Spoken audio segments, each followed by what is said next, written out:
Shri advocate Shri Padmanabhan, ഇന്ന് ഈ ചോദ്യങ്ങളോട് പലകുറി മാധ്യമപ്രവർത്തകരൊക്കെ ചോദിച്ച സമയത്ത് തോമസ് ഐസക്കിന് ചിരിയാണ്. എത്ര നോട്ടീസ് വന്നു, എന്തൊക്കെ ഇവിടെ എന്താ സംഭവിച്ചത്, ഇതൊന്നും ഒരു കുഴപ്പമില്ല എന്നും പറഞ്ഞ് അദ്ദേഹം തന്നെയൊക്കെ വന്ന് കണ്ട മാധ്യമങ്ങളോടൊക്കെ ഒരു പരിഹാസ രൂപേണയാണ് പ്രതികരണങ്ങളൊക്കെ നടത്തിയത്. ഈ ഒരു ധൈര്യം ഈ വിഷയത്തിൽ, ഇത്ര ഗൗരവത്തിലുള്ള ഈ വിഷയത്തിൽ തോമസ് ഐസക്കിന് എവിടെ നിന്ന് കിട്ടുന്നു?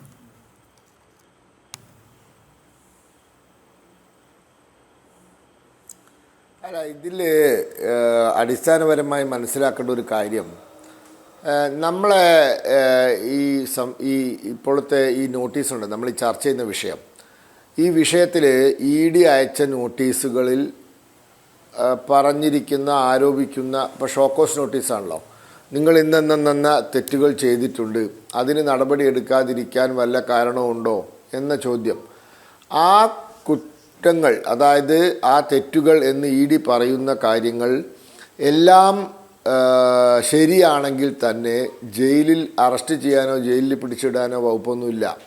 ഫൈന് വിളിക്കാൻ മാത്രമുള്ള കുറ്റകൃത്യങ്ങൾ മാത്രമാണ് ഇപ്പോൾ ഈ നോട്ടീസിൽ ആരോപിച്ചിട്ടുള്ള കുറ്റകൃത്യങ്ങൾ. അപ്പോൾ ഇതിന് വലിയ തോതിൽ ഭയക്കേണ്ട ആവശ്യമൊന്നുമില്ല. ഇതങ്ങനെ ഭയക്കേണ്ട കാര്യമൊന്നുമല്ലല്ലോ. നിങ്ങൾ ഒരു സാമ്പത്തിക ഇടപാട് നടത്തുന്നു, ആ സാമ്പത്തിക ഇടപാടിൽ അറിഞ്ഞോ അറിയാതെയോ രാജ്യത്തിലെ നിലവിലുള്ള നിയമങ്ങളുടെ ലംഘനമുണ്ടാവുന്നു. അങ്ങനെ ലംഘനമുണ്ടാവുമ്പോൾ അതൊക്കെ നോക്കാൻ ഉള്ള ഏജൻസികൾ നിങ്ങൾക്ക് നോട്ടീസ് അയക്കുന്നു. നോട്ടീസ് അയച്ചു കഴിഞ്ഞാൽ അവർ എന്താ ആവശ്യപ്പെടുന്നത്, ഒന്നുകിൽ നേരിട്ട് ചോദ്യം ചെയ്യാൻ ഹാജരാവും, അതല്ലെങ്കിൽ നിങ്ങൾ നേരിട്ടോ അഭിഭാഷകനോ അല്ലെങ്കിൽ പ്രതിനിധിയോ മുഖാന്തരമോ ഹാജരാവാൻ പറയും, എന്നിട്ട് വിശദീകരണം നൽകാൻ പറയും. അപ്പോൾ അത് ചെയ്യുക. അത് ചെയ്തു കഴിഞ്ഞിട്ട് അവരെടുക്കുന്ന തീരുമാനത്തിൽ നിങ്ങൾക്ക് അഭിപ്രായ വ്യത്യാസമുണ്ടെങ്കിൽ, ആ തീരുമാനങ്ങൾ നിയമവിരുദ്ധമാണെന്ന് കണ്ടാൽ നിങ്ങൾക്ക് ഇവിടെ ഹൈക്കോടതി ഉണ്ടല്ലോ, ചോദ്യം ചെയ്യാലോ. ഇനി ഈ നോട്ടീസ് തന്നെ ചോദ്യം ചെയ്യണമോ? ആ ചോദ്യം ചെയ്യാലോ. അതിനെന്താ, ഇവിടെ ഇതൊരു റൂൾ ഓഫ് ലോ ഉള്ള രാജ്യമല്ലേ ഇത്. പഴയ കമ്മ്യൂണിസ്റ്റ് റഷ്യ ഒന്നും അല്ലേലോ. ഇത് റൂൾ ഓഫ് ലോ ഉള്ള രാജ്യമാണ്. ഇവിടെ ആരെയും അങ്ങനെ നിയമപ്രകാരമല്ലാതെ ഡീറ്റെയിൻ ചെയ്യാനോ അറസ്റ്റ് ചെയ്യാനോ ഒന്നും സാധ്യമല്ല. ഇപ്പോൾ ഇന്ന് 2 പോലീസ് ഉദ്യോഗസ്ഥന്മാർ സസ്പെൻഷനിലായ ദിവസമാണ് കേരളത്തിൽ. നിയമവിരുദ്ധമായി പ്രവർത്തിച്ചതിൻ്റെ പേരിൽ 2 പോലീസ് ഉദ്യോഗസ്ഥന്മാരെ സസ്പെൻഡ് ചെയ്തു. DYSP റാങ്കിലുള്ള ഉദ്യോഗസ്ഥന്മാരെ സസ്പെൻഡ് ചെയ്ത സ്ഥലമാണ് ഇന്ന് കേരളം. അപ്പോൾ അങ്ങനെ ആർക്കും നിയമവിരുദ്ധമായിട്ടൊന്നും ചെയ്യാൻ പറ്റില്ല. അതുകൊണ്ട് നിങ്ങളുടെ കിട്ടിയ നോട്ടീസിന് നിങ്ങൾ കൃത്യമായ മറുപടി കൊടുക്കുക. ഇനി അതിന് സമയം വാങ്ങണമെങ്കിൽ സമയം വാങ്ങാം, അതല്ല ആ നോട്ടീസ് തന്നെ ചാലഞ്ച് ചെയ്യണമെങ്കിൽ ചാലഞ്ച് ചെയ്യാം. ഇത്രയല്ലേ ഉള്ളൂ. ഇതിലിപ്പോൾ പേടിയില്ല, ഞങ്ങൾക്ക് ഭയമില്ല, ഇതൊന്നും പറയേണ്ട ആവശ്യമില്ലല്ലോ. ഭയമോ പേടിയൊന്നും അല്ലല്ലോ. It is A legal process. You are getting A notice, you give reply or you challenge the notice. നീ ചാലഞ്ച് ചെയ്തോളൂ നോട്ടീസിന്. ഇതൊരു നിയമപരമായ നടപടിക്രമം മാത്രമാണ്. രാജ്യത്ത് നിലനിൽക്കുന്ന നിയമങ്ങൾക്കനുസൃതമായി നടക്കുന്ന നടപടിക്രമം മാത്രമാണ്. അത് ഞങ്ങൾ അങ്ങനെയല്ല, നിങ്ങളല്ലേലോ അത് തീരുമാനിക്കേണ്ടത്. നിങ്ങൾ തെറ്റ് ചെയ്തിട്ടില്ല എന്ന് തീരുമാനിക്കേണ്ടത് നിങ്ങളല്ല.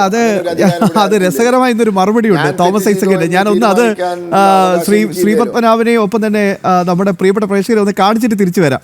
അങ്ങ് പറഞ്ഞ ആ പൊളിറ്റിക്കലൈസേഷൻ ഉണ്ടല്ലോ, PCR, തോമസ് ഐസക്കിന്റെ പ്രതികരണം.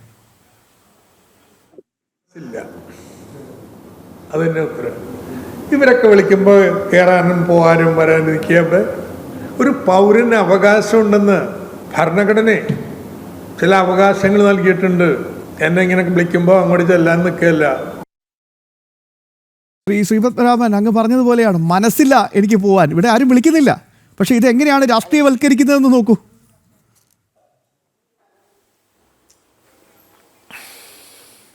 അതൊക്കെ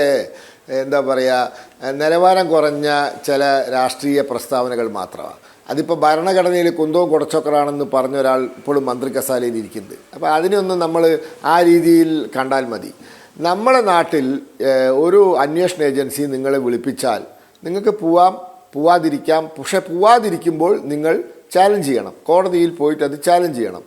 അതല്ലാണ്ട് ഞാനിട്ട് പോവുകയില്ല, ഞാൻ കോടതിയിൽ ചാലഞ്ചും ചെയ്യില്ല, അത് ഒരു നിയമവ്യവസ്ഥയോടുള്ള വെല്ലുവിളിയാണ്. അങ്ങനെയൊക്കെ വെല്ലുവിളിച്ചാൽ കൂടുതൽ കുഴപ്പമാവുകയുള്ളൂ.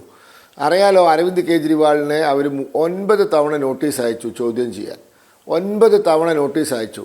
അരവിന്ദ് കെജ്രിവാൾ പോയില്ല, അവസാനം അയാൾക്ക് ജയിലിൽ പോകേണ്ടി വന്നു. ഇവിടെ ഇപ്പോൾ ജയിലിൽ പോകേണ്ട കുറ്റകൃത്യമില്ല, ആക്ട് പ്രകാരം തന്നെ ഫൈൻ വിളിക്കേണ്ട കുറ്റകൃത്യമേ ഉള്ളൂ.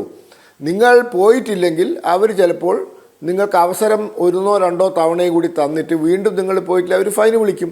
അപ്പോൾ നിങ്ങൾ ഫൈൻ വിളിച്ചാൽ നിങ്ങൾ കോടതി പോകേണ്ടി വരും. ഇല്ലെങ്കിൽ അവർ അത് RR-ൽ ഈടാക്കും. RR-ൽ ഈടാക്കാനുള്ള അധികാരം അവർക്കുണ്ടല്ലോ. അപ്പോൾ ഇതൊന്നും നടക്കില്ല. ഇത് അത്രയ്ക്ക് വലിയ സംഭവം എന്നല്ല CPM. നമുക്കറിയാലോ ഇത് എവിടെയുള്ളതെന്ന്. ഇതിൻ്റെ ശക്തി, ഇതിൻ്റെ ആഴോ പരപ്പൊക്കെ നമുക്കറിയാലോ. കേരളം വിട്ട് കഴിഞ്ഞാൽ സാധനം ഇല്ലല്ലോ. അപ്പോൾ അതൊന്നും വേണ്ട, അത്രയ്ക്കൊന്നും വേണ്ട. നിയമത്തെ ബഹുമാനിക്കുക, നിയമപരമായ നടപടിക്രമങ്ങളെ ബഹുമാനിക്കുക. അപ്പം ഞാൻ പറയാം, കൊടകര കേസിൽ സുരേന്ദ്രനെ വിളിപ്പിച്ചു. സുരേന്ദ്രൻ പോയില്ലേ? പോയി ചോദ്യം ചെയ്യലിന് ഹാജരായി. അവർ ചോദിച്ച ചോദ്യങ്ങൾക്കൊക്കെ ഉത്തരം കൊടുത്തു. കഴിഞ്ഞു, ആ പ്രശ്നം കഴിഞ്ഞു എന്ന്. ഇനി മഞ്ചേശ്വരം കേസ് സുരേന്ദ്രൻ്റെ പേരിൽ ഇവർ കെട്ടിച്ചമച്ചു. എന്തായി? ആ കേസിൽ പോയി ഹാജരായി, ചോദ്യം ചെയ്യലിന് വിധേയനായി, കോടതിയിൽ സമൻസ് വന്നപ്പോൾ ഹാജരായി, വക്കീലിനെ വെച്ച് കേസ് നടത്തിയാൽ തള്ളിപ്പോയി. ആ കേസ് തള്ളിപ്പോയി. അപ്പം നിയമപരമായ രീതിയിൽ കോടതിയെയും അല്ലെങ്കിൽ അന്വേഷണ ഏജൻസികളെയും നേരിടാം, അതിനുള്ള അവകാശമുണ്ട്. അതൊക്കെ ചെയ്യുന്നതാണ് ബുദ്ധി. പിന്നെ അത് ഞങ്ങളങ്ങനെ ഇങ്ങനെ, നിങ്ങളൊന്നുമല്ല, നിങ്ങൾ അത്രയ്ക്ക് വലിയ മമ്പന്മാരൊന്നുമല്ല, അതിനുള്ള കപ്പാസിറ്റി ഒന്നും നിങ്ങൾക്ക് ഇപ്പം ഇല്ല. അതൊക്കെ വെറുതെ, അതൊക്കെ അവിടെ കയ്യിൽ വെച്ചാൽ മതി. നിയമപരമായി നേരിടുന്നതിനുള്ള എല്ലാ അവകാശങ്ങളും നിങ്ങൾക്കുണ്ട്. യെസ്.